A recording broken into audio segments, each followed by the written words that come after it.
هنا احنا في مهرجان كان في نجوم مصريين، نجوم عالميين، تجارب بيحكوا لنا تجارب كتير عملوها، سواء المخرجين او الصناع او حتى البطلات الستات، على فكره النجاح وايه اللي بيظهر وايه اللي يكون عالمي وايه اللي غير عالمي.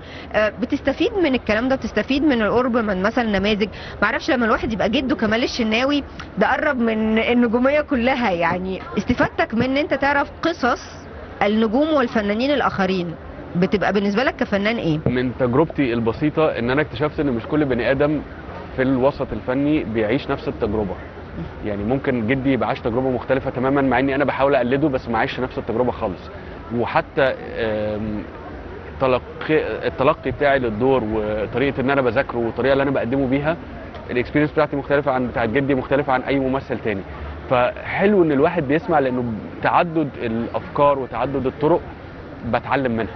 حضرت في انا الكواليس؟ حضرت كواليس جدي، بس كنت صغير شويه، لان جدي وقف شغل حوالي 10 سنين قبل وفاته، وهو توفى وانا 27 سنه. انا حضرت لحد 17 سنه بروح معاه التصوير، بس طبعا انا ما كنتش فاهم في التمثيل وما كنتش بسال، فما كنتش فاهم البروسيس بتاعته بيعمل ايه عشان خاطر يحضر الدور. ما كنتش فاهم ده، كنت بروح اشوفه هو ازاي بيمثل وكاميرا، وببقى قاعد ورا الشاشه مع المخرج.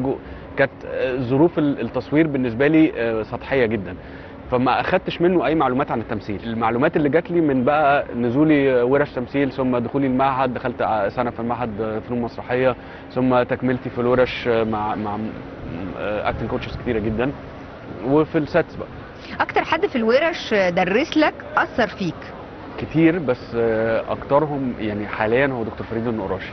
ده ليه بقى؟ نصيحته كانت متميزه مختلفه؟ شاف فيك ايه يعني؟ انا دلوقتي حاليا بشتغل معاه على كل الادوار، يعني بشتغل معاه على الدور وبنحضر الدور مع بعض، بنبني الشخصيه مع بعض. ده لغايه دلوقتي يعني بعد الخبره والتميز وكده؟ مش خبره خالص، ده بكل دور. والله تحب ترجع له تعرف؟